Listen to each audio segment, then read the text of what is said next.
kings, we pound for pound. UFC thrills, stills nights get loud. Big EQP, that's how we get down.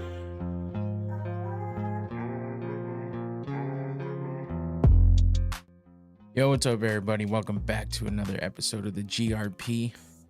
And we got a UFC pay-per-view coming up. So this is going to be a good week. It's been a good week so far, just leading up, waiting for this UFC 307 to hit, because yeah, it's going to be a good card, and I'm excited for it, and I'm ready for it. After a pretty good fight night last weekend for UFC Paris, we got this UFC 307 card, and you know, you look at the fights and you're thinking maybe they could be boring, but I think that they're going to be pretty good, and I'm hoping so. So we got that coming up this week. Other than that, you know, we had some Dana White Contender Series, which is a weekly thing every Tuesday. Gonna definitely have to talk about that one. Some good fights on there. Again, like I said, UFC Paris, definitely good fights there and some impressive performances. And yeah, other than that, the world's going crazy. There's always something that's making the world go crazy. But you know, there's the whole people freaking out about some kind of strike and shortages of things that no one's even confirmed. They're just talking about the potential, so people get nuts. We got wars happening overseas, bombs being just shot off, and like, what the fuck is going on? Everything feels crazy. Everything feels weird. We got, what was it, a hurricane, or was it a hurricane? Whatever. In Florida, that's crazy. A lot of people affected by that one, so hopefully that all gets settled down soon. Man, just all kinds of stuff. Diddy's going nuts in prison, or in a holding cell, wherever the fuck they have him. So you're hearing about that left and right, because there's always a story about that one. What else? I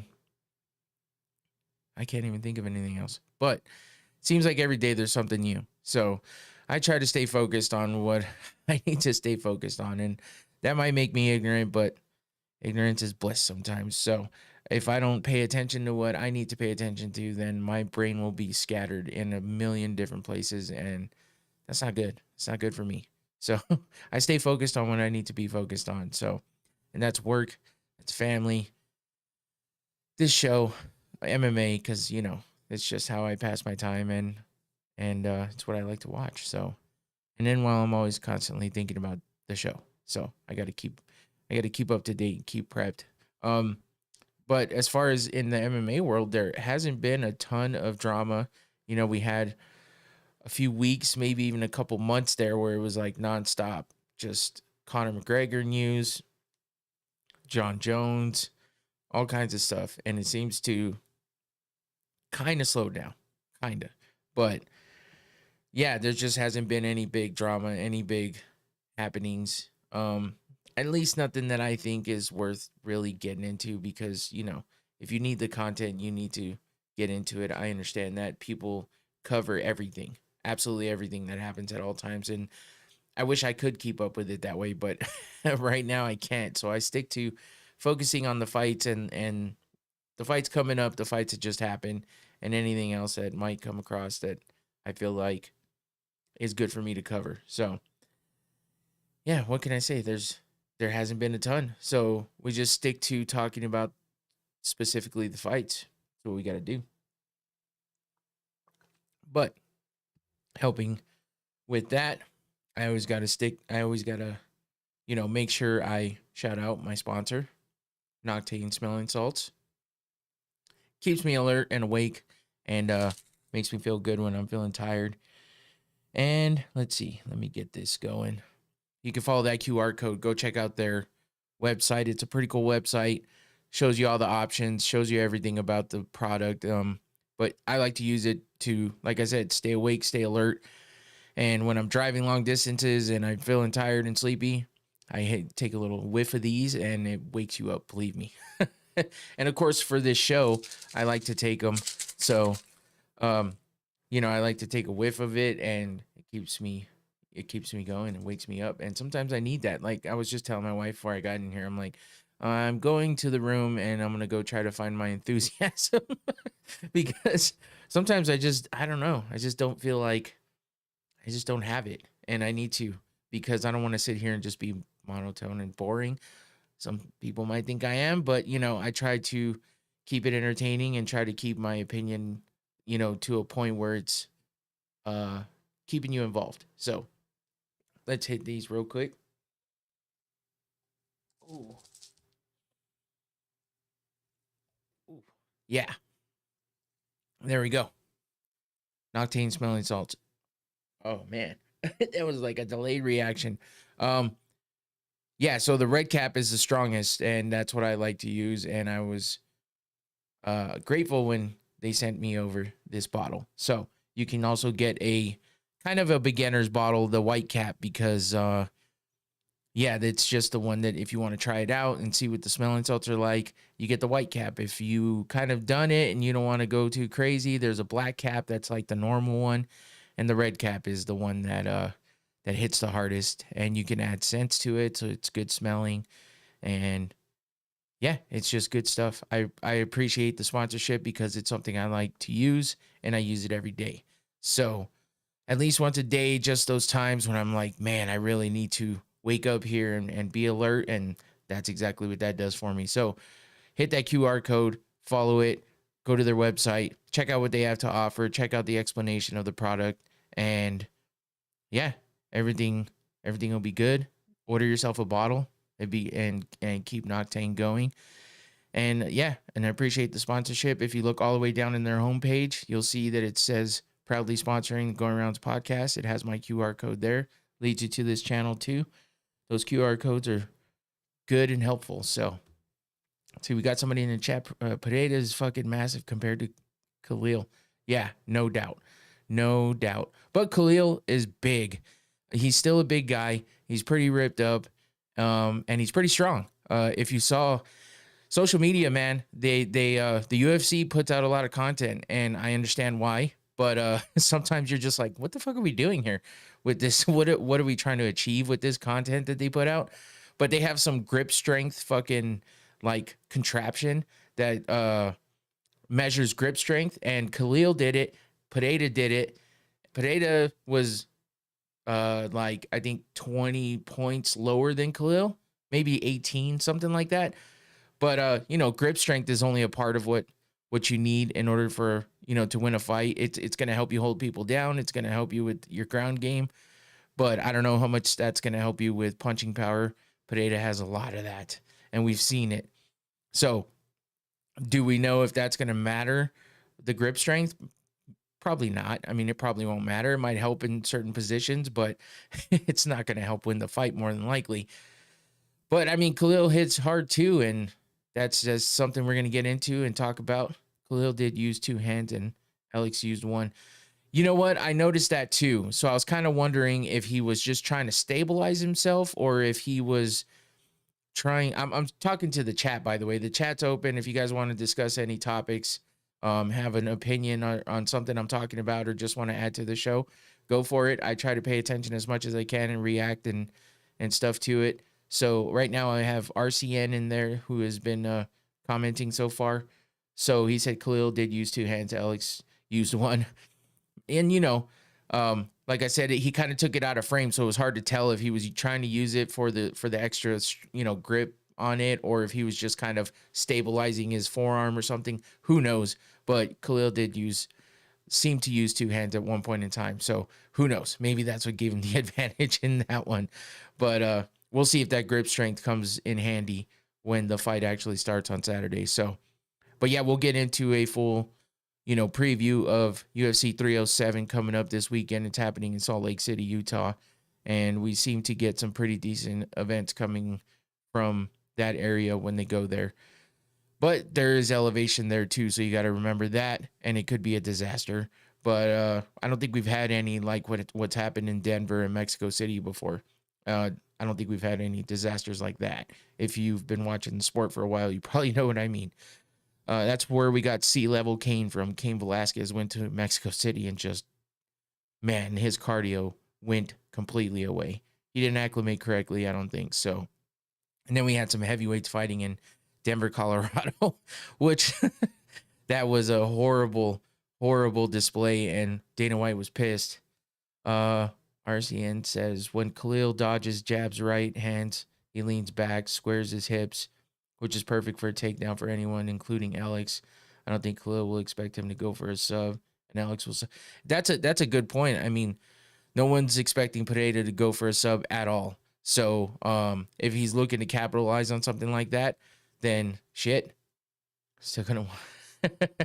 Rick Allen's back in the chat talking about knocking me out. But yeah, I mean, but no one's expecting takedowns. If they are, they're probably expecting it from Khalil's side, just because he's shown that in the past, you know, his ground game. But I don't know that anybody's expecting Pereira to jump into a takedown and actually do work on the ground. I think everyone's thinking the knockout's going to be imminent. So I guess we'll have to wait and see. Again, I'll get into that a little deeper here in a few. Just wanted to hit a few things off the top. Don't forget about Noctane, my sponsor. Appreciate them. I doubt Dana paid to ship his body back to the U.S. Huh?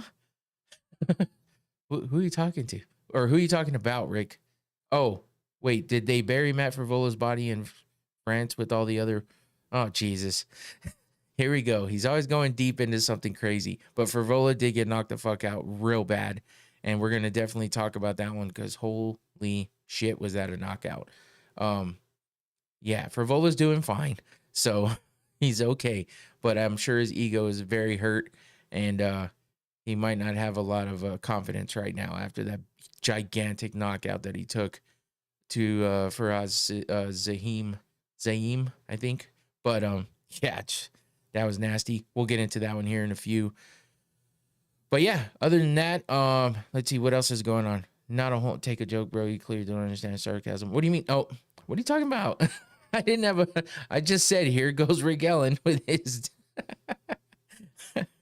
It's always something. It's all good, man. We're good. Believe me. If I get mad, I'll just, I don't know. I'll probably go off or something. I don't need to do all that right now. I'm just acknowledging what you're saying. That's all. You clearly don't understand sarcasm. Also, remember, I'm reading text. Okay, it's tough. Like a lot of things can get mixed up in text messages. I'm gonna KOs you similar to how for you know what? I should send Rick Allen some of these. That way, when he's knocked out, someone can wake his ass up because, or you know, maybe just wake up right now because you're kind of a bit asleep up here. I'm sorry. You're talking shit to me, so I'm just going to talk shit back. But let's move on. And I mean, for combat sports this week, there's not, like I said, there's not a whole lot of extra stuff going on in the background. Not a whole lot of drama. Everything that has to do with anything is going on either in the preview for 307 or the recap of UFC Paris. So let's start with Dana White's Contender Series because there was some good fights going on in this one. This was week 8 of Dana White's Contender Series happening every Tuesday. And yeah, I mean, this is where the up and coming fighters come from. We've had a bunch of champions coming out of this series, and Dana's kind of taking it upon himself to go out and find all the best fighters and bring them in and have them compete in this competition. And instead of doing all the backstory stuff like the Ultimate Fighter and things like that, you know, it's more just to the point. You get a little bit of background from the commentators and whatnot, but usually it's like, here's an introduction and here they are, let's fight. And that's what happens every Tuesday. And I feel like it's a good way to find good talent because, like I said, there's been a few champs come out of there. What's his name? Well, Sean O'Malley, of course, but who did Pereira knock out? Damn it, why did I just forget his name? Jamal Hill. Jamal Hill came out of there. He was a champ. Sean O'Malley, champ. Few other people that are making runs. A lot of people have come out of Dana White's Contender Series. So it's a good way, and it's a good show, and there's some good fights in there because Dana has made it quite clear that you are there to fight and fight your way into the UFC to get a contract, and you don't do that by being boring and being safe. You got to take chances, and you got to get some exciting wins and exciting fights. So that's what that show is all about, and it's definitely a good one. Although it does happen earlier in the evening on Tuesdays, so it's tougher to watch while it's going on. But you can watch the highlights anywhere. I like to cover it, especially when there's nothing else going on. But this week I would have covered it anyway because there was a lot of good finishes and the fights were pretty damn good. So yeah, let's get into that. We had I'm gonna try to say these names: Dayar Nergoze and Bartos. Oh man, tough names. I don't even know that I should even try. But anyway, I call him Nerg because Nergaze, I believe, is the guy punching here. And yeah, this was in the, was this heavyweight division? Yeah, no, light heavyweight division, but these Nerg is huge. So but he came out ready to fight, and he definitely put some hands on his opponent, giving him this big left here, knocked him down with a huge left kick. And that was, I mean, I literally just watched it again because I was just watching highlights before I got started with the show. And I was like, holy shit, that was a gigantic left kick to the head, knocked down his opponent, and then jumped on him, got some ground and pound going, and finished the fight there. So he got that exciting fight. I think this was the last fight of the night, so it was a good way to end the night for this card. And then we move into Alberto Montes versus Carlos Calderon. There's the winner, Nergoze, I believe that's how you say that. But then we move into Alberto Montes versus Carlos Calderon. This was a pretty fun fight too. I mean, these guys were going back and forth, going at it. Definitely exciting, definitely fast pace. There, it's the 145 division, so that'd be featherweight. And let's see. Montes got the win here. I just got super mixed up on this one. Here we go. Okay.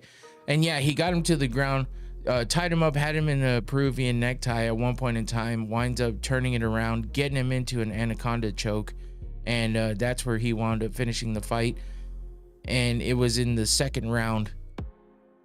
And he winds up getting that sub all the way locked in and makes his opponent tap, gets the win. Big one for him. And Dana was definitely liking that one.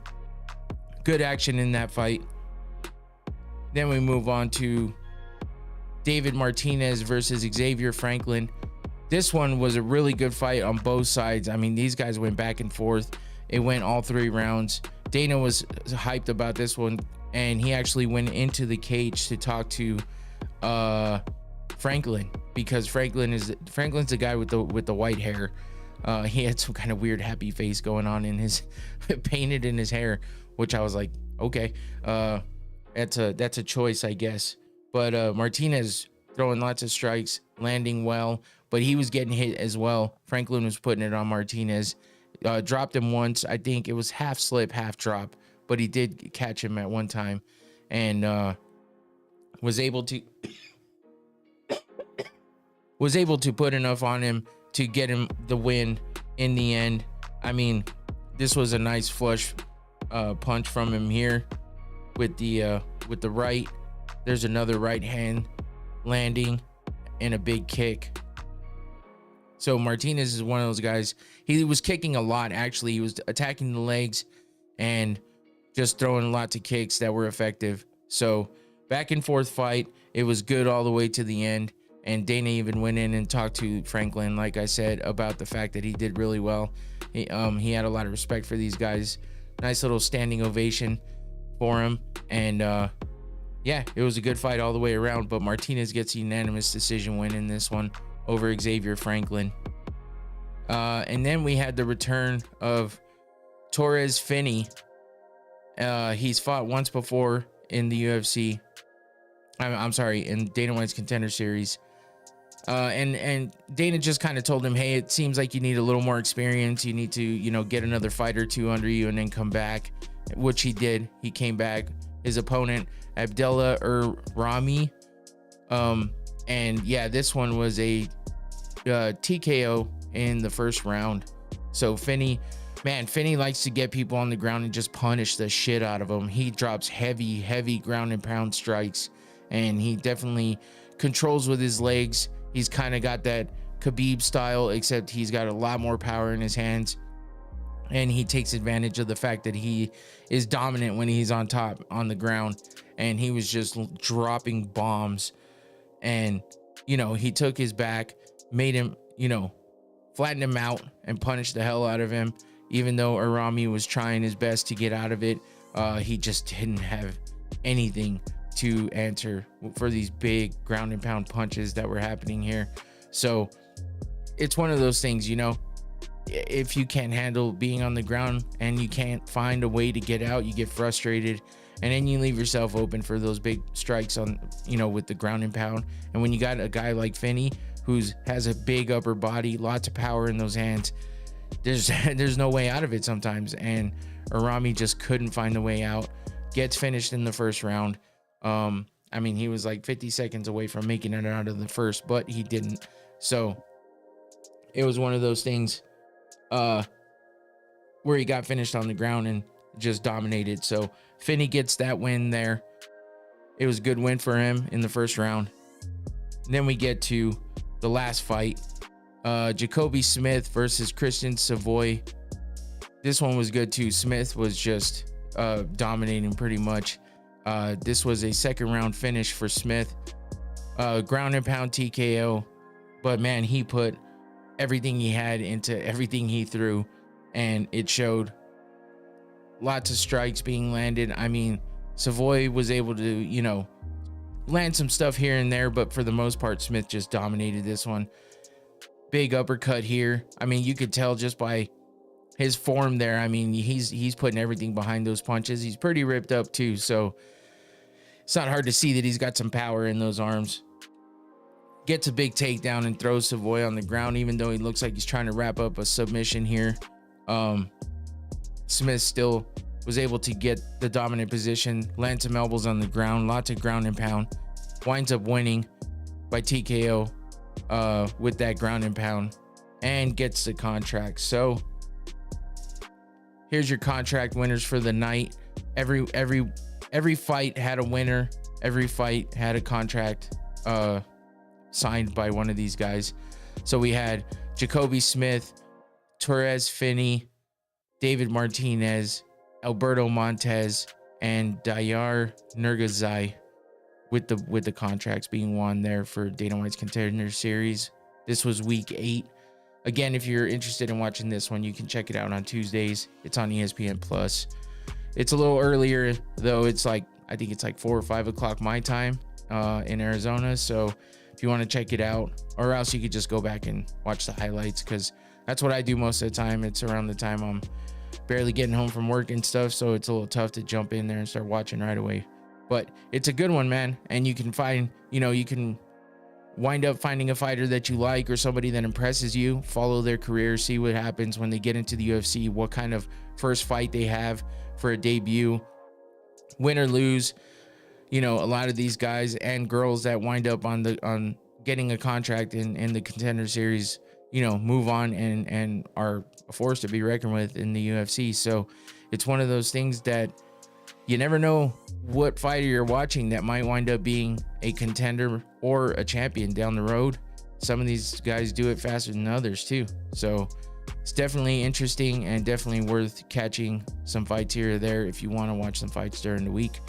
So they do, I don't know how many weeks total they do, but they're on week 8 now. So and you know, if it turns out to be boring for some reason, Dana White definitely lets him know, and Dana doesn't hold back. And when he's announcing the contract winners, he lets everybody know why he thinks that they don't deserve the contract. He lets everybody know why he thinks they do deserve the contract.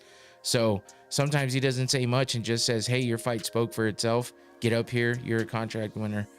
So it's exciting, it's fun, and it's cool to follow some of these guys and see where they take it.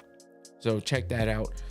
And again, not a whole lot going on for, you know, drama or controversy or anything like that in combat sports this week. So Dana White's Contender Series is pretty much the only thing I had to cover there.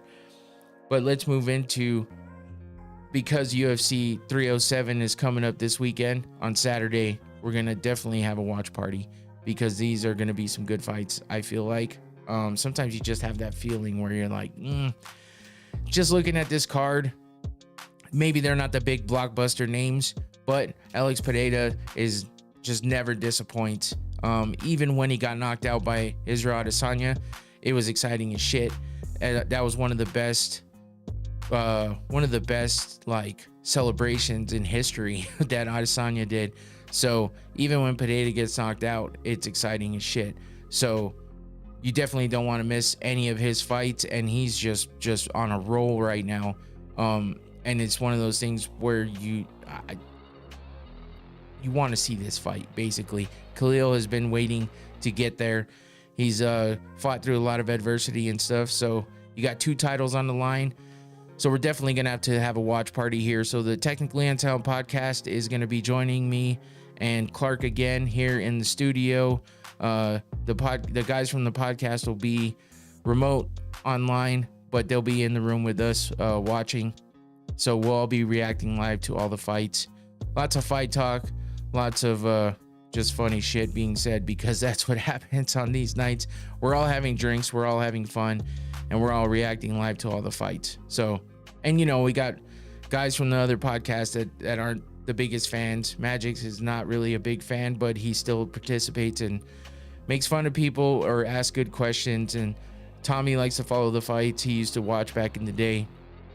Infinity's been on the show quite a bit. He definitely keeps up as much as he can. And Clark's a constant on the watch party. So we definitely have familiar faces in here. Check it out. It'll be going on during the main card of the pay-per-view on Saturday. So it'll be starting at 7 p.m. Arizona time. Just come here at the same time as this show on this same YouTube channel. Follow all my social media. It's going on in the middle of the screen there to the left. I post all the time to remind everybody about the watch parties. But yeah, that'll be live Saturday, 7 p.m. Just come back to this channel and yeah, watch us react live to the fights. I do not show the fights. I can't do that for obvious reasons.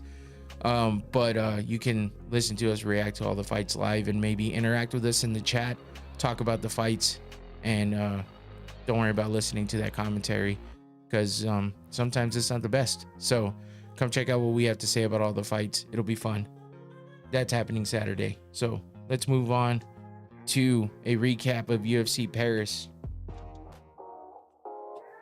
Like I said earlier, this was a pretty fun card. I wasn't I don't know what I was excited for it, but I wasn't sure what to expect. Renato Moicano versus Benoit Saint-Denis happening in Paris. And you know, we've had some good fights in Paris before, and the Paris crowd seems to be pretty excited when they're there. So the UFC definitely likes to go there, and they have some good French fighters. So it's always a good time, and I believe this time was pretty good as well. I'm starting to get a damn headache. That's annoying. But we also had Nasruddin Imavov versus Brendan Allen. Brendan Allen is like on a 6 or 7 fight win streak, man. So I was like, holy shit, this is gonna be, you know, a big fight, because he's looking to keep that streak alive and keep working his way to that title fight. But Imavov has been on a roll too, and is definitely a tough opponent. So yeah, it was a good night of fights for the most part, I think, especially since some of the fight nights tend to disappoint. A lot of those wind up being in the Apex, sometimes in other areas in the US, but going to France, people wanted to put on a show, especially if they're from there, and they always tend to showcase the somewhat, you know, local fighters there that they have in the UFC. So they go back, and those guys are definitely trying to put on a show, and I think they came through for the most part. Let's see.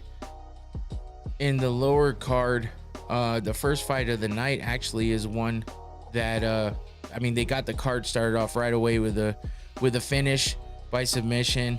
We had Chris Duncan versus Balaji Oki, and Duncan got a first round submission by guillotine here. You can see this choke being sunk in, and he was able to get him to tap, and he put that choke on him, gets the win in the first round. 3 minutes and 44 seconds in. That was in the lightweight division over Balaji Oki. So that was a good fight for him, and that was actually a performance of the night. So he started off the card right. Definitely got a bonus there. In the women's division, we had a bantamweight fight. Jacqueline Cavalcanti versus Nora Cornelli. Cavalcanti gets that win by split decision. We went into a few decision fights here. Daniel Perez versus Victor Altamirano. That was a unanimous decision win for Perez. And then we get to the twerk queen, I should say.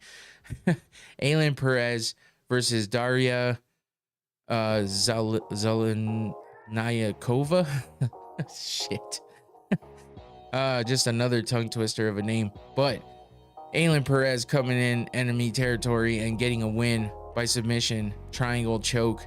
And, you know, when she wins, she puts on a show. She gets up and she likes to twerk all over the place because, well, that's what she does. I'm not sure what started that, but she's done it every time she wins.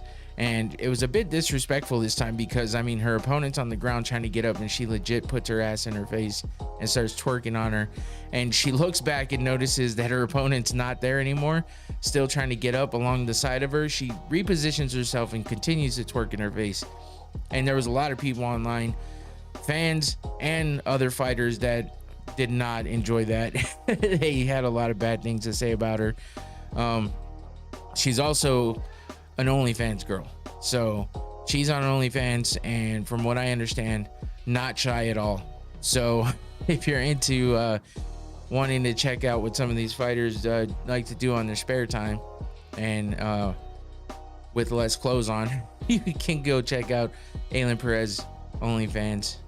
I feel like she's a fairly decent looking girl, but she's kind of cringy, honestly. Like, the twerking thing, it's funny and all, but like, come on, this is a fight. This is a real fight here. It's bad enough you just choke this girl out, and then you want to just stick your ass in her face. And it's funny, it's entertaining, but I don't know that it's for that, and I don't know that it's the right thing to be doing in the moment. But she does it, and she doesn't give a shit. So if you don't like it, it is what it is. And they don't stop her either, so she gets away with it, and that's her thing. So she gets the submission in the first round by arm triangle choke, twerks all over her opponent, and it's another win for her. So then we had Taylor Lapoulos versus Vince Morales in the men's bantamweight division. Lapoulos with the win there by unanimous decision. So we only had two finishes in the prelims. Ludovic Klein versus Roosevelt Roberts. That was a lightweight prelim fight as well. Unanimous decision there for Ludovic Klein. Umar Sy versus Dawoon Jung. Unanimous decision win there for Umar Sy as well. Lots of decisions in the bottom, but those two submissions that happened were good and entertaining first round finishes. Then you had Ian Kutalaba versus Ivan Erslan. That was a split decision win for Kutalaba there in the light heavyweight division. And that brings us to the main card, where what we were talking about earlier, Matt Frevola getting knocked the fuck out. This was a hell of a way to start this main card. Fares Zayam was he came out ready to go. Definitely putting the hurt on Matt Frevola. It went back and forth for, I think Zayam won the first round. Frevola kind of came back a little bit in the second round, but in the third round, we get, I mean, Zion, this isn't the knee that put out Frevola, but it's one of the ones that led up to it. And Frevola, it was just nasty, man. Zion took his head, brings it to his knee, and just knocks him out cold. Follows it up with a couple big shots, unnecessary or super necessary, depends on what you think. The videos I made, people said, some said super necessary and some said not necessary at all, kind of disrespectful. Frevola, though, is one of those guys that comes out to either do this to his opponent or have this done to him. He's a kill or be killed kind of fighter, and maybe that's to his detriment, but you know, he puts on exciting fights, and whether he wins or loses, someone's getting knocked the fuck out, and this time it was him. And I feel bad for him because, I mean, he's a good dude. He was there, you know, he had his family there, his kid there. Sometimes that's not the best idea, but it is what it is, and that's what happened. And he definitely caught the bad end of a big knee from Zion, so that puts him down again after, let's see, I think he was coming off a win. No, he had just lost to, oh, that's right, Benoit Saint Denis. He lost to him by head kick too, so that's 2 big knockouts in a row, man. And I mean, he did have some time in between because it was November of last year, but his last fight where he got that head kick knockout in the first round by Benoit Saint Denis, and then he comes in this September and gets kneed to the head, knocked out cold again. Before that, though, he was on a 3-fight win streak, with that last win being against Drew Dober, who's a tough guy to finish, and he got a TKO win on that one. So hopefully Frevola bounces back in a big way and makes his way back to the win column. I clicked too many times here. Here we go. And then yeah, so that puts oh, here's the big follow-up shots by Zion. I mean, you could see how out cold Frevola is, and Zion still got like 2 punches off, big punches off on him before the ref got there. So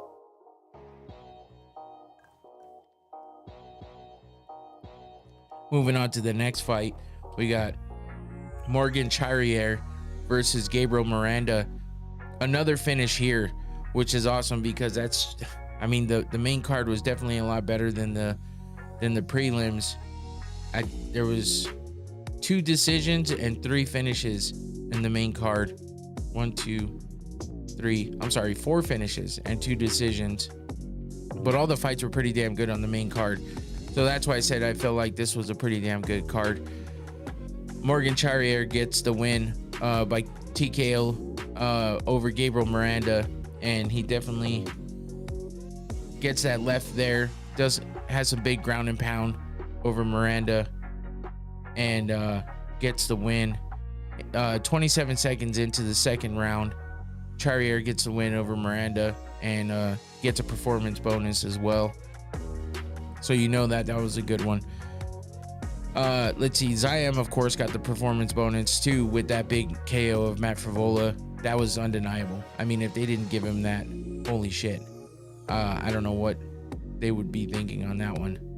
So Charrier gets a big win. I like this picture. I thought it was pretty dope seeing the crowd in the background going nuts because Charrier is from France, so he gets the win on the home turf, and a big win at that, with that big KO over Gabriel Miranda in the featherweight division. Then we move on to Brian Battle versus Kevin Gisette, and Brian Battle came in just hot, ready to go, talking shit to all the French people.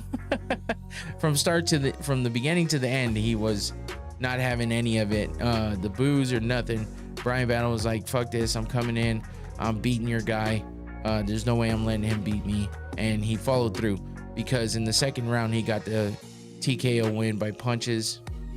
As you can see, the big right hand landing here on the chin. I mean, Brian Battle's one of those guys, he's an Ultimate Fighter winner, and you know, he came out of the Ultimate Fighter after winning, and he looked okay, but didn't look super impressive or anything. But he's definitely been on a tear, and he's just looks to be getting better and better. He's in probably the best shape we've ever seen him in. This puts him at basically a 3-fight win streak. He had that no contest over Angelosa with the accidental eye poke. Other than that, though, he's gotten 3 wins in a row, and he's definitely, you know, putting a stamp on all of it because his striking is impressive, and he definitely has some power behind those punches. So that's something that you can definitely know what's coming when you get a Bryan Battle fight. But he was getting the boos because this was in France, and Gisette is a French guy. And Bryan Battle didn't give a shit, flipping the bird to everybody in the crowd. And then he goes on the mic, and the translator was even like, holy shit, because Bryan Battle's like, really? You guys thought I was going to come in here and let some Frenchmen knock me out or beat me? No way. And so it was pretty funny and entertaining. But yeah, he didn't gain any fans in France after all of this. But yeah, I thought it was entertaining. So good fight for Bryan Battle. Big win there for him in the second round in the welterweight division over Kevin Gisette. And that puts Bryan Battle on a 3-fight win streak. Performance bonus there as well. Undeniable on that one too, because that was just a hell of a fight for him. So moving on to Joanderson Brito versus William Gomez. And everybody was pretty high on Joanderson Brito because he's looked very impressive in his previous fights. I believe he was on a 5-fight win streak. And Gomez came in hoping to, you know, hand him his first L in 5 fights. And he definitely did that because he got the split decision win here. But it was a hard fought battle because it went all 3 rounds, and you know, at least one of the judges thought that Brito won that fight. So both of them put on a show. They definitely had their moments. As you can see here, Brito has him on the ground, putting him in that choke and almost sinks it in, but Gomez is able to get out of it. Puts his big teep kick on him, damn near in his throat, really. Gomez is one of those like real lengthy guys, so he's definitely impressive with his striking. He keeps the distance, and he takes advantage of that length. There's a big shot to the chin of Brito, and yeah, William Gomez gets that win in the featherweight division. So that puts Gomez at, let's see, he's on a big win streak too. Look, I think, yep, he's undefeated in the UFC, and that's 1, 2, 3. That's his fourth win. So he's 4-0 in the UFC now, and hands Brito his first loss in after 5 fights. So hell of a fight there. That one was exciting to watch all the way through because both these guys were definitely there to fight and were not hesitating whatsoever. So then we move on to Brendan Allen versus Nasruddin Imavov. I've heard it said both ways, but I don't know which one's the right way. So, but everyone was high on Brendan Allen too because he was on a 7-fight win streak. 1, 2, 3, 4, 5, 6, 7. Maybe it was 8. No, that's grappling. So 7-fight win streak for Brendan Allen, coming off a win over Chris Curtis and Paul Craig. But yeah, I mean, Imavov just, he wasn't having it. He definitely was here to win in his home country. But that Brendan Allen, I mean, he just didn't look like he was himself. In the fights that he's been in previously, you know, he lands his big knee here, but you know, he just couldn't put anything together to, you know, get him to start swinging that those points in his direction. Imavov looked focused and ready and definitely followed through. So Imavov with all these punches landed. I mean, Brendan Allen he gets hit a decent amount, but I mean, and there was nothing that was massive. This was a big punch here, but for the most part, Imavov just looked dominant and was able to, you know, press all the way through, get the unanimous decision win over Brendan Allen. So hands out in his first fight after 7 fights in a row of winning. And that just puts Ellen back a little bit. We'll see what Imavov has coming up. I believe he was on like a 3-fight win streak. Yeah, he was on a 3-fight win streak in his last win. Or now he's on a 3-fight win streak. He was on a 2-fight win streak before that, with wins over Roman Dolidze, who's fighting this week coming up, and Jared Cannonier. So Brendan Allen gets his first loss after a bit, and Imavov gets his 3rd win in a row. So that was a middleweight fight for the co-main event in UFC Paris. And that brings us to the main event, where we got Renato Money Moicano fucking just absolutely dominating the shit out of Benoit Saint-Denis from start to finish, really. I mean, I know that Saint-Denis kind of got a little bit in there, but for the most part just got beat up all the way through, which is crazy considering the fight that he put on Dustin Poirier, and then before that was just looking impressive as hell. But you know, Dustin did beat him. Let's see, Dustin beat him by TKO. But before that, he was on a 5-fight win streak. And then he met Dustin Poirier, comes back, gets a win over, oh no, that was in grappling. He got a win over Mark Diakese in a grappling match. But so this is 2 losses in a row for Benoit Saint-Denis, who everyone thought was going to be running through everybody, making his way to a title shot soon. And now he's down 2 fights, man. I mean, this fucking game, this sport is tough, especially when you get that big loss, you know, when you're on a streak and you're obviously making your way up the ladder to, you know, into contention. And then you get stopped by somebody like Dustin Poirier, who's no joke. Obviously, he's been a big name in the sport for quite a long time. But after beating Matt Frevola, I mean, it was kind of tough seeing him come off of Matt Frevola, who just got knocked out again. You know, not a bad fighter, a good name, but not one of the biggest names.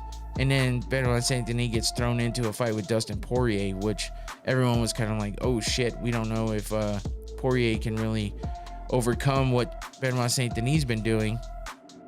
But he did. So then Saint-Denis comes back and just gets absolutely beat the fuck up by Renato Moicano. And I mean, I wasn't thinking that it was going to go this way. I thought Moicano had a chance to win, but I didn't think he was going to do it in this fashion. I mean, look, every picture, Saint-Denis bloodied up, because that's just how much damage Moicano put on him. So, I mean, there was just punch after punch after punch. Moicano was also working with an injury. He wound up having some kind of shoulder separation, which was physically evident. Like, you could see his shoulder was popped out. And apparently, I saw the x-ray, but I wasn't exactly sure what the outcome was or what it actually was that he, you know, the actual injury. You can kind of see it in this picture with that above that arm that he's punching with there. His shoulder just looks deformed. And yeah, that's just that injury that he was fighting with, but he still put on such a good show. Big ground and pound here.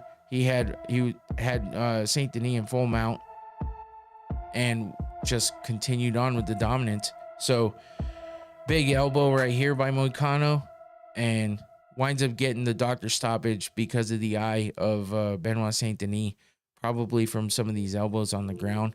Saint-Denis couldn't even see out of one of his eyes, could barely see out of the other. So big win for Renato Moicano. Jumps on the mic. I mean, this dude, he speaks pretty good English, but he has such a thick accent, and you can tell that he's not 100% fluent. So like but he has a lot to say always. He jumps on the mic. He talks about political things. He talks about financial things. He just talks about everything. A lot of people are entertained by it. I mean, I sometimes for me, I just get to the point where I'm like, oh, okay, we don't need to hear all this. Like, I don't even know what he's talking about anymore. But he definitely has something to say all the time, and he's passionate about what he's talking about. You can see how intently the translator's trying to listen, and you can tell by Moicano's face that he's just fully invested in what he's talking about. You're always wondering what Moicano's gonna say when he wins and he gets on that mic. So big win for Renato Moicano over Benoit Saint Denis for UFC Paris. And that wraps it up for that event last week. And that brings us to the big pay-per-view this week, UFC 307, that I'm pretty excited for. Because like I said earlier, Alex Pereira is one of those guys that you're always going to get a good fight from, whether he gets knocked out or he's knocking someone out. And lately it's been him knocking people out. We saw the Israel Adesanya KO, and then Izzy came back and KO'd Pereira. But since then, Pereira's just gone up in weight and continued to dominate and knock people out. So we're wondering if we're going to see that again against Khalil Roundtree. But Roundtree is one of those guys. He's kind of a sneaker. I think that he's got a lot of potential to be really, really good. But I just don't know if this is his time. It's one of those things where Pereira's on this like historic run of title defenses, the amount of fights he's had in a short period of time. He's trying to fit everything in that he can to continue to, put a big stamp on his career and just keep breaking records and winning championships and defending. So yeah, it's exciting to watch somebody who's on a run like this. And with how high everybody is on him, you just have to wonder, is this the time that he's gonna start to crumble? I mean, he is a little bit older, and that's something that always has to be taken into consideration. And that's why he's fighting left and right and saving events, because he's stepped in so many times. I believe this is his third fight this year, his third championship fight this year even. Let's see, October 5th will be this one. June 29th against Yuri Prohaska. April 13th. Yeah, so this will be his third fucking championship fight this year. That's insane. He fought 3 times in 2023. April, July, and November. This year it's April, June, and October. So you can just tell by the way the amount of fights he's had and the amount of time in between that, I mean, he's just been running, and he's gotten performance bonuses in so many of his fights. You had that one split decision win over Jan Blachowicz. That was probably the least exciting fight. Ever since then, though, Jamal Hill, KO, Yuri Prohaska, KO. Before that, he KO'd Izzy, Sean Strickland, Bruno Silva. There was a unanimous decision. That was his only other fight that was really kind of contested. So yeah, he's got a lot of exciting stuff under him. So this is definitely one of those fights to look out for. And you got 2 title fights on this card. You also have the women's bantamweight division.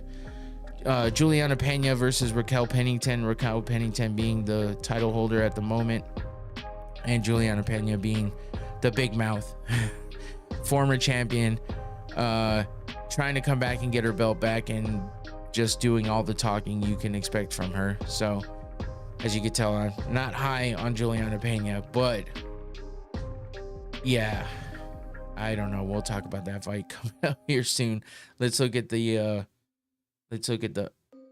prelims. The prelims are pretty damn good too. There's a lot of old school fighters on here. Starting from the bottom, Court McGee versus Tim the Dirty Bird Means. That's a hell of a fight right there if they come to fight. Both of them have been in some wars. Both of them get hit a lot, but both of them have exciting fights in the past. So starting with some old school fighters there. Court McGee versus Tim Means in the welterweight division. You got Carla Esparza versus Tisha Pennington, formerly Tisha Torres.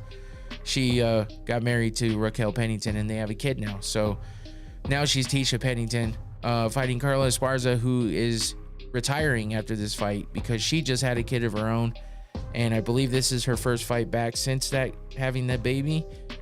and she just says that it's time for her to hang up the gloves. So, and her being a former champion and the Ultimate Fighter winner, I think she's been a champ twice now. So she's done a lot in her career. I mean, I'm not the biggest Esparza fan. Her fight that she won the championship against Rose Namajunas, that was such a bad fight. That was such a bad fight. So, and then she comes back and loses the belt. So, she's gonna have one more fight against Tisha Pennington and call it a day. So you got that fight in the strawweight division. Then you got Ovince St. Preux versus Ryan Spann in the light heavyweight division. Ovince St. Preux, real back and forth fighter, but Ryan Spann's the same way. They both have power in their hands. But they both been involved in some real boring fights. So who knows what you're gonna get out of that one. A big knockout would be the best thing out of those two to make that a good fight. And you got Alex Hernandez versus Austin Hubbard. Austin Hubbard being, the Ultimate Fighter recently with that Conor McGregor and Michael Chandler show when they both coached. And then you got Alex Hernandez, beat a few big names, Cowboy Cerrone, Jim Miller. He's coming off a 2-fight losing streak though. Let's see who else. Olivier Aubin-Mercier, Beneil Dariush. Yeah, he's got a few big names under him that he's beat. I guess he didn't beat Cowboy. Why did I think he beat Cowboy? I thought that was him. Maybe I was. Oh yeah, no, he lost to Cowboy. My bad. I think that was that fight where I thought he was gonna beat Cowboy, but he actually lost. Anyway, he's fought some big names there. Austin Hubbard being an old school guy as well, and then coming back and winning the Ultimate Fighter. He is on. He's coming off a win. So there's that fight. Let's see who else we got here. Shit, I just lost my spot. Here we go. Ihor Pretoria versus Cesar Almeida. Ihor Pretoria is one of those guys that puts on exciting fights as well. That's in the middleweight division. And then you got Marina Rodriguez versus Yasmin Lucindo in the women's strawweight division there. And that brings, and then you got Stephen Wonderboy Thompson versus Joaquin Buckley.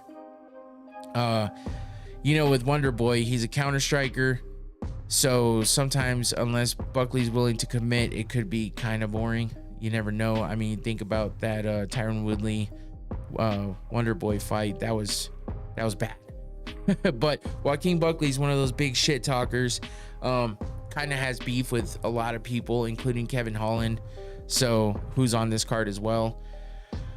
But yeah, Joaquin Buckley being the young buck, trying to beat the older vet. But Stephen Thompson hasn't fought in a while, so he's definitely looking to come back and get a big win. And we'll see if he can do that over Joaquin Buckley, who has that crazy viral knockout during the pandemic when he did that spinning back kick to Impa Kasangane. But let's see, what was it? It was December of last year when Wonderboy last fought against Shavkat Rakhmonov. And Joaquin Buckley is coming off a win. Actually, he's on a 4-fight win streak.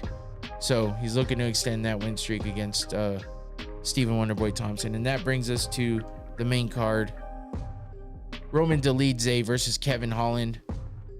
And I mean, Kevin Holland's a big shit talker. He talks shit in the cage. He talks shit out of the cage. Doesn't care. He'll talk during the fight. He'll punch you, say something, or say something while punching you, or say something before punching you, or all of the above. And he's definitely already talking, but he seems to have some respect for Dolidze, because Dolidze's not a big shit talker.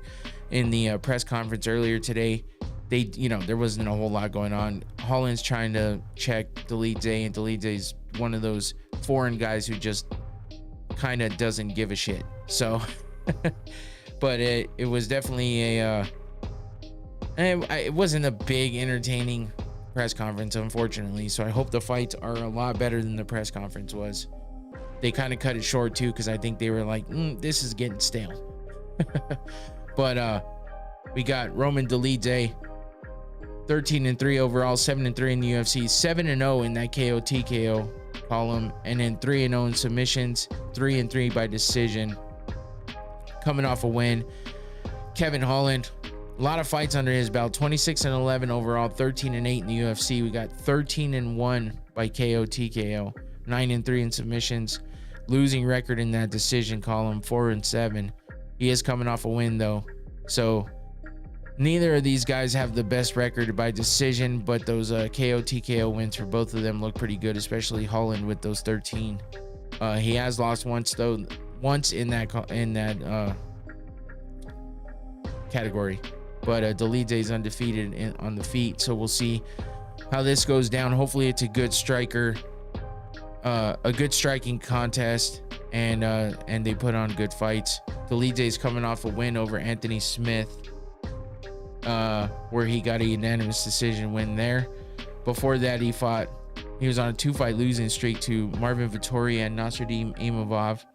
So those were both decisions as well. So that's not looking great, because Kevin Holland is definitely. Why can he play as the 10th contestant? Why can he play as the 10th contestant? I'm not sure what you're saying there in the chat. But yeah, I mean, a lot of decisions in his past fights for Imavov, and that's not good, like I was saying, because Holland is one of those guys that could fall into kind of a back and forth snooze fest, unfortunately. But if you engage with Holland, he's definitely going to try his best to knock you out, and if not, he can submit you as well. As you can see here, his last opponent, that win that he's coming off of over Mikhail Oleksiejczuk, was a armbar submission in the first round.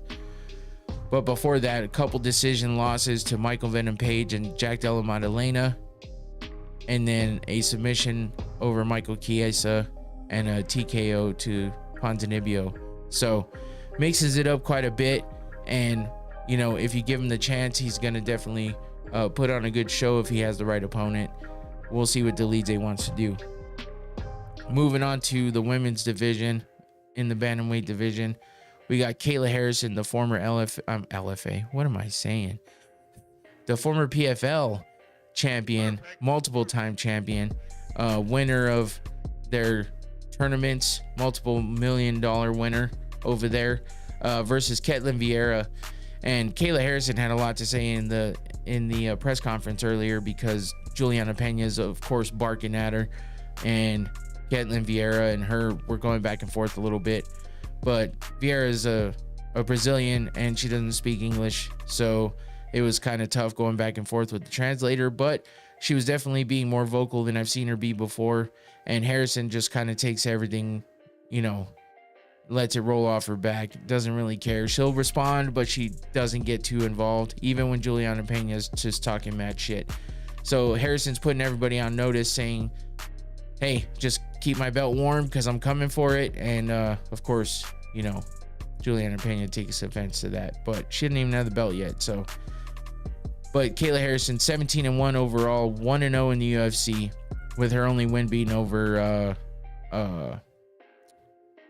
Holly Holm. And then she's 6-0 by KO TKO, 7-0 in submissions, and 4-1 by decision, coming off that win over Holly Holm, like I said. Ketlin Vieira, 14-3 overall, 8-3 in the UFC, 2-1 by KO TKO, 4-0 by submission, and 8-2 by decision, also coming off a win. So Kayla Harrison, she's a former, wow, she's an Olympian, a multiple time, I think she said 2-time gold medal champion, but in judo. And I think she was like the first ever. No, that wasn't her. That was, anyway, she won gold twice. She might have been the first ever American to win gold in judo. I think there's something like that was specific. But anyway, she definitely put the work in on Holly Holm and showed that she was going to be dominant. I mean, but Holly Holm is one of those girls that very back and forth all the time, and she's kind of not been that impressive in the later days of her career. So Harrison getting that big win over her, which is a good way to get started in the UFC, but we'll see what happens when she comes up against Ketlen Vieira, who's been in the UFC for a little bit and definitely has heavy hands with this big shot on Miesha Tate. But Vieira's coming off a win over, let's see, who was that win over? Penny Kianzad. She has a loss to the current champion, Raquel Pennington. She also beat Holly Holm and Miesha Tate. So she has one win, one loss, and then a couple wins in a row. She's fought some big names, and yeah, she's trying to, you know, cool off Kayla Harrison because she's coming in hot. You know, everyone's excited about her being in the UFC now because everyone was waiting for it, and Kayla's trying to make her way up to get that title shot as quickly as possible. Ketlen Vieira's a little pissed off because she thinks that Kayla's just jumping the line and getting big fights before she deserves to, and she's not having it. So I guess we'll have to wait and see. Kayla Harrison definitely, though, big favorite in this fight. I did make picks for these, and I will go over those at the end with the current standings in the DraftKings odds. I also include those, so we'll show those at the end. But I think for the last fight, I picked Kevin Holland, Kayla Harrison in this one, and then we move on to Jose Aldo versus Mario Batista, with Jose Aldo, legend, man, legend. Comes back from out of retirement, looks good in his first fight back, and now he's fighting Mario Batista. I mean, Jose Aldo's not even 40 years old, but you would think by the amount of fights that he's had and looking back at the fights that he's had, you would think he's at least like 45 at this point. But he's 32-8 overall, 14-7 in the UFC. What is that? 16-4 by KO TKO. Submissions 2-1, 14-3 by decision. He's coming off a win. And then you got Mario Batista, 14-2 overall, 8-2 in the UFC, 3-1 by KO TKO, 6-1 by submission, and he's undefeated by decision, 5-0. So a good mix of everything there. But I mean, Batista's only got 2 losses in the UFC, 1 by KO TKO, 1 by submission. He's not lost by decision. And Aldo's just a legend, like I said, Hall of Famer already, coming off a win over Jonathan Martinez back in May. Let's see. Before that, Esteban oh no, that was a boxing. He had a boxing match after he retired, won that one by unanimous decision as well. So yeah, he definitely has good striking. His leg kicks used to be just horrendous when it comes to receiving them. But he doesn't seem to be kicking as much as he used to. So we'll see if that makes a comeback in this fight. Even in his last fight, didn't kick a whole lot. That seems to be his biggest weapon, though. So if he's got those leg kicks back, Batista might have something to worry about for sure. So we'll see what kind of a fight Aldo wants to come back and have, being on this main card against Mario Batista, who's coming off a win over Ricky Simone. And actually, he's on a 6 fight win streak. Why did I only put 1?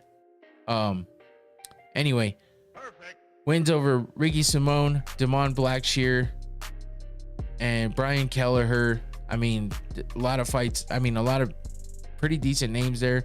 A lot of decisions, though. Decision, rear naked choke, armbar, rear naked choke, decision. Submissions and decisions going on there. So 8-2 overall in the UFC. I mean, and yeah, we'll see if he's undefeated in decisions. So if it goes to decision, it might not look good for Aldo. So Aldo really needs to be the Aldo of old, and you know, get that striking working, get those leg kicks working, and I think he'll have a good chance against Batista. I did pick Aldo in this one. And I actually think Aldo's the underdog. So moving on to the co-main with the first title fight of the night, we got the Bantamweight Championship bout against with Raquel Pennington versus Juliana Pena. And yeah, like I said before, Juliana Pena, former champion herself, can't keep her mouth shut. It's very fucking annoying. I get annoyed by her easily. She's just very cringy. Like the things that she says, it's like it either sounds like it was set up or rehearsed or just scripted. And then anytime she anything else she says is just cringy.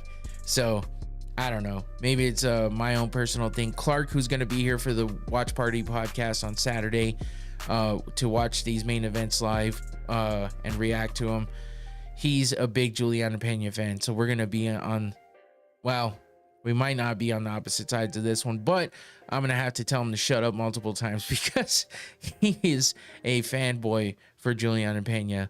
So he needs to get off her nuts. But we'll see how bad he gets on Saturday. If you're a Juliana Pena fan, you're going to have a gigantic fan rooting for her on the Watch Party. But Pennington is the current champion. 16 and 8 overall, 13 and 5 in the UFC, 1-1 in KO TKOs, 4-1 by submission, 11 and 6 by decision. That's what's tough about the women's fights. Lots of decisions all the time. Juliana Pena, though, is 10 and 5 overall, 7 and 3 in the UFC, 3-1 by KO TKO, 4-2 in submissions, 3-2 by decision. Not as many decisions there, so that's good. Coming off a loss. Raquel Pennington's on a, what is that, a 5-fight win streak, which led her to the belt, obviously. 1, 2, 3, 4. That's 6-fight win streak, I should say.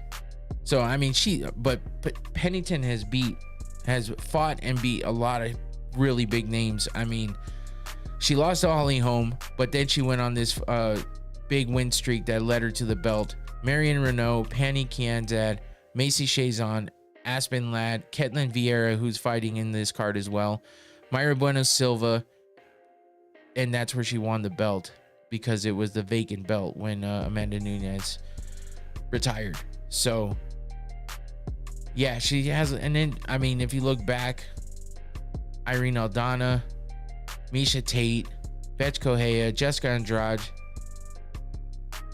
She's fought Holly Holm a few times actually, but lost every time to Holly Holm. So if Holly Holm was in a position to make her way back up there, she might have a good chance against Raquel Pennington. But Holly Holm hasn't shown that kind of a drive in a while. So, but Pennington's got some good striking. That's what she leans on. I mean, a lot of it's just point fighting and getting to the decision.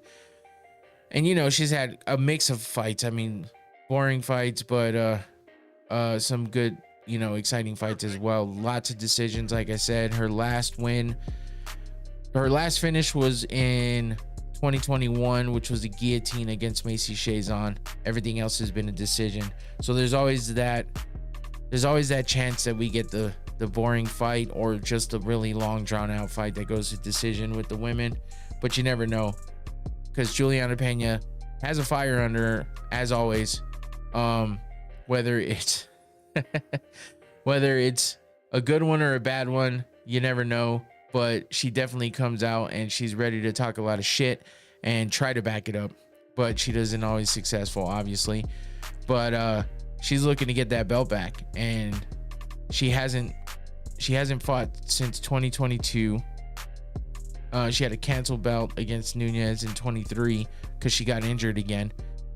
She does have a bit of an injury bug, so she's had massive injuries a couple times in her career. But her last fight was against Amanda Nunes, and that was a unanimous decision loss after she had beat Nunes for the belt. And then she turns around and loses in the rematch, gets hurt, hasn't fought since 22. Now she's fighting Raquel Pennington for the title. So we'll see if Pena can put something together here and get her belt back against Raquel Pennington. I'm not necessarily going for Pena, but I would say, unfortunately, I I don't know that Pennington has what it takes to beat her, unless for some reason Pena is just not on the top of her game coming back from the injury and stuff, and being that she hasn't fought in a bit. Let's say it was July, so yeah, it's definitely been 2 years since she's fought, so who knows. But look at what she beat Amanda Nunes, who was almost unbeatable at the end of her career, so she definitely has what it takes to get wins. But I don't know if Pennington's gonna give her a good fight enough to let her do what she needs to do to get the win. We'll have to wait and see.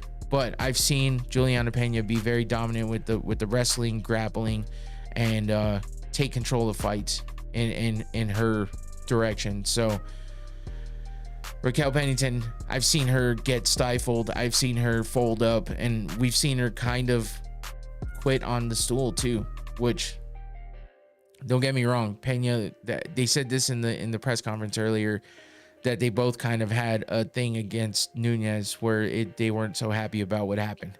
So they both have potential, but I think against each other, not being against Amanda Nunes, it's going to be better. Pennington's going to be wanting to keep her belt and fighting to keep her belt, and Pena's going to be fighting to get it back. So there is definitely some fire under both these girls to have a good fight. So let's hope for that. Now let's get to the main event. Alex Pereira versus Khalil Roundtree. Oh no, that was the same comment from earlier. Yeah, so we got Pereira on a 4-fight win streak. But Khalil Roundtree is on a 5-fight win streak. So both these guys have been, trying to put all these wins together. Pereira's just been on a tear, defending his belt left and right, basically. And Khalil's just been fighting his way up to get here and get the win. And get the chance to get the win. Let me see what's happening here, because this sounds very low. There we go.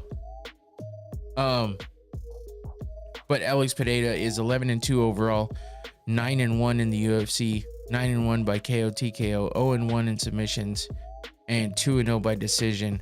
Again, on a 4-fight win streak. Like I said earlier, he's a little bit older, 37 years old, so he's trying to get in all the fights he can, because he doesn't expect to fight for too much longer.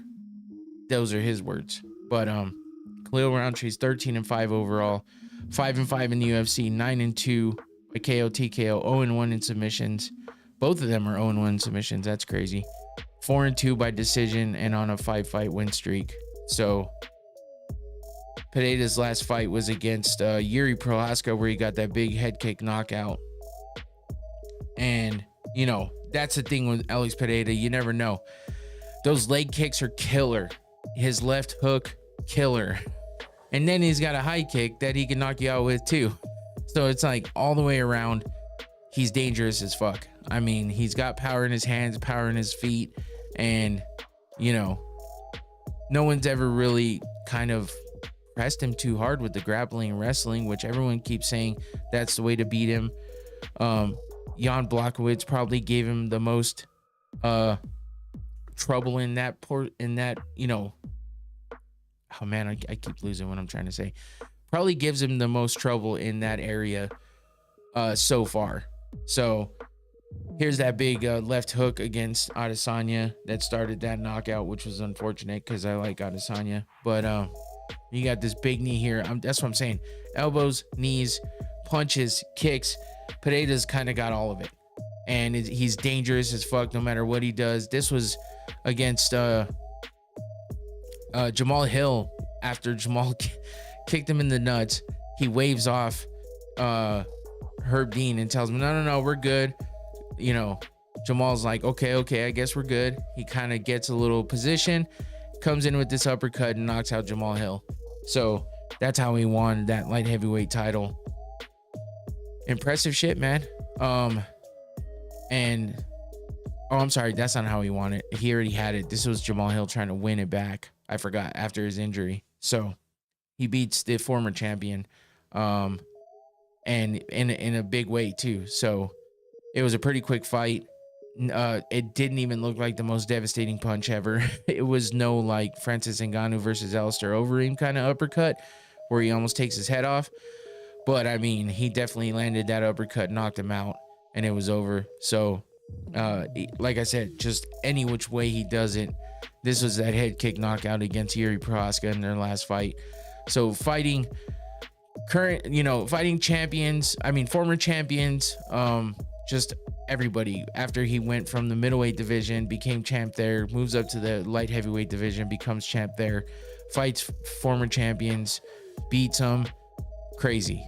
So, I mean, it's just one of those things. Pereira's just a special kind of fighter.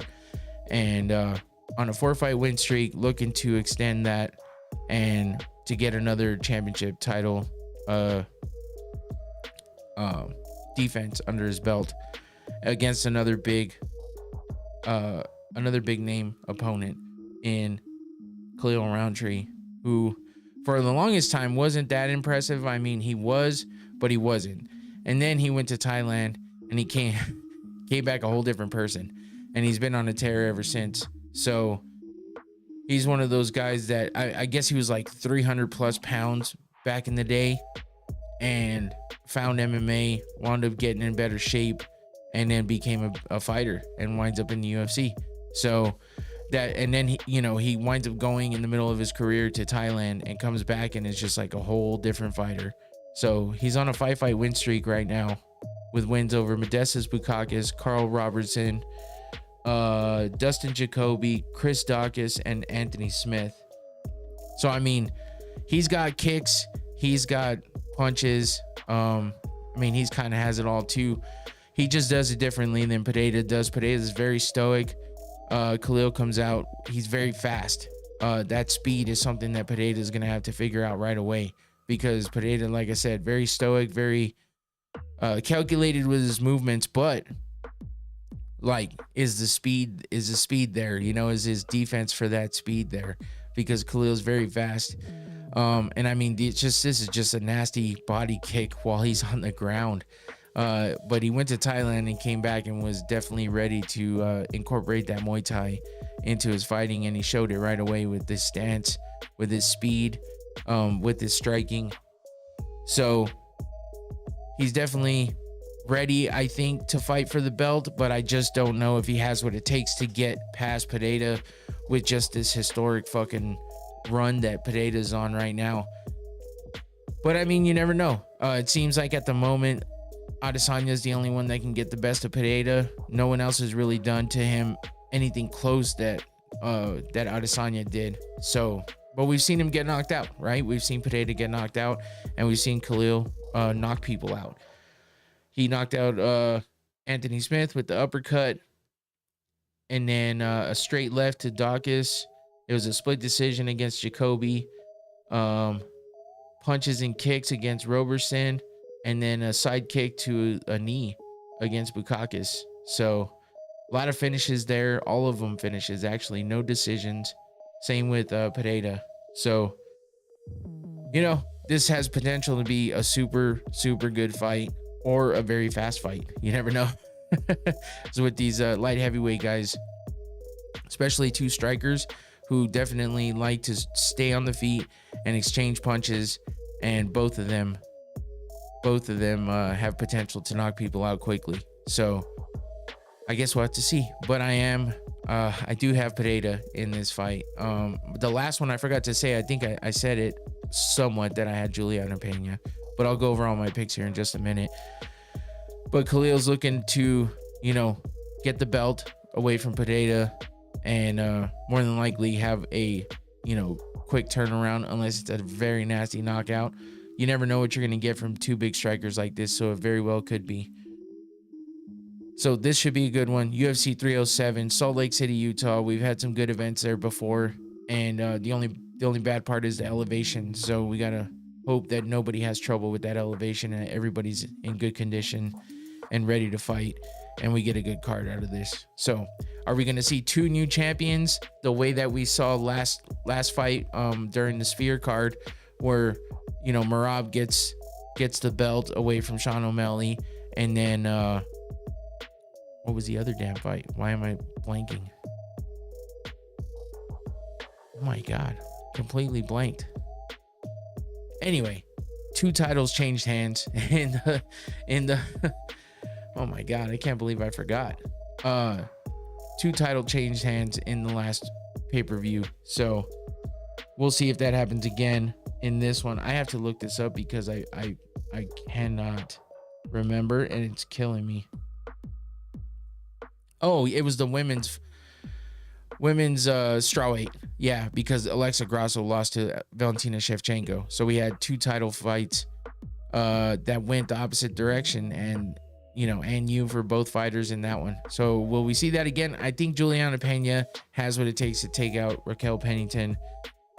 I think Khalil has a chance. I just don't know how big of a chance. I think it's a very small one. So here's my picks along with the DraftKings odds according to an hour or 2 ago, basically. So I got Kevin Holland at minus 155 over Roman Dolidze.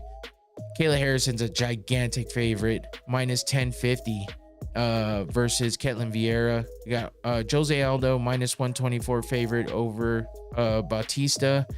And then Juliana Pena, unfortunately, I'm going with her. If I'm putting money on it, I have to put it on her. She's a plus 142 underdog. And I think that's only due to the fact that she hasn't fought in a while and stuff like that. But Raquel Pennington's not a gigantic favorite. She's in the 100s for the minus side. So, and then you got Alex Pereira, minus 470, big favorite in the main card.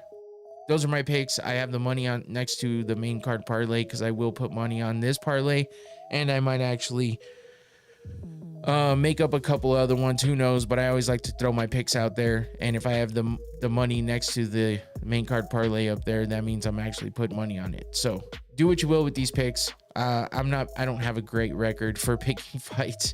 Individually, I've picked a lot of fights that were correct. Putting them in a parlay, it doesn't always work out. So these are just what I'm picking. So take what you will. Take any of it and run with it as you will. But yeah, that's it. UFC 307 coming up this weekend, Salt Lake City, Utah. Check it out. Watch Party podcast happening this Saturday during the main card as well. So don't forget to watch that. I got Clark in here in the studio with me, and then I'll have the Technically Unsound podcast jumping on remotely as well. We'll all be in here reacting live to the fights happening during the main card of UFC 307. So don't miss it. Follow all my social media going on down there, right there. And you'll see updates. It'll remind you. Don't forget to like and subscribe to this channel. Hit that notification bell so you know when we go live. In case you forget that we'll be live during the main card, it'll remind you. So don't forget to hit that notification bell.